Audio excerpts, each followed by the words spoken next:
Come on.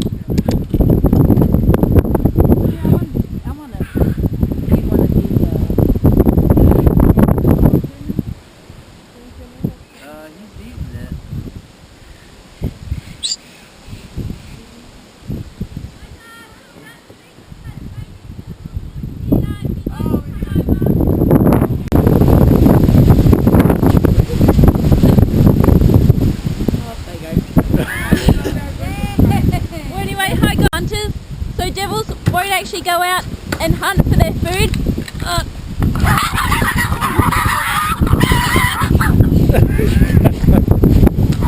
So they won't actually go out and hunt unless the animal is very sick or injured. Because being so low to the ground with such short legs, they can't run very fast. And any speed that they do get up, they can't keep it up for all that much time either. Now, as you can't quite see it. Now, the reason for that is that because they're scavengers, they need an incredible sense of smell, and they can actually smell up to 13 kilometres away, which is an incredible distance. But their eyesight does lack, and they can only see about 3 or 4 feet in front of them. So that's why, as I hold the meat over, they might not quite be able to see it.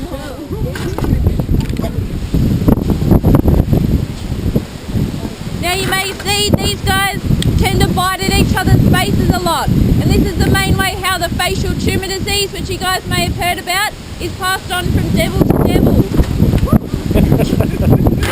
As it gets in their saliva and is passed on when they bite at each other's faces. Now unfortunately there is no known cure or cause for the disease as yet, although scientists are working against the clock to try and find one. Because the disease, it is fatal, and it has claimed over 90% of their original numbers in the wild, which is quite unfortunate. Now you may be able to hear them over this wind, hear them crunching away through those bones.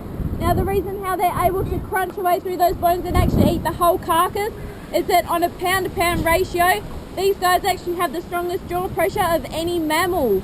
So stronger than a lions, tigers, hyenas, and all those sort of things as well. Now that means that you do not put your fingers in. You keep all kids, valuables and any fingers out of these enclosures.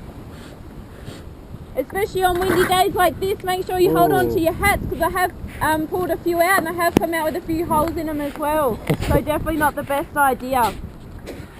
Now when these guys breed, what happens? The male, he'll go out, he'll search for a female, one that he finds worthy or pretty enough.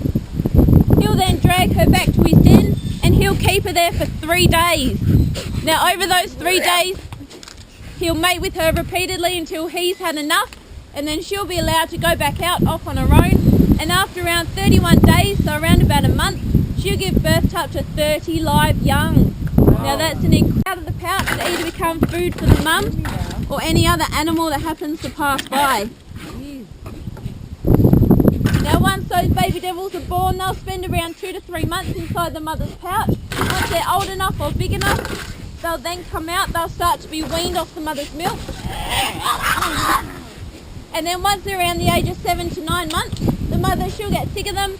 She'll then go out, find a large big piece of meat, wait till the kids are distracted, and then slip away quietly and probably never see them again. So they're definitely not the most affectionate creatures, even when it comes to consent.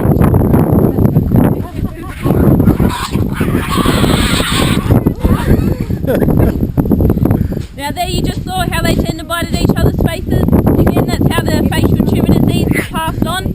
Although new evidence has suggested that all they need to do now is actually brush up against each other for the disease to be passed on, because it is really contagious and it does get in the smell.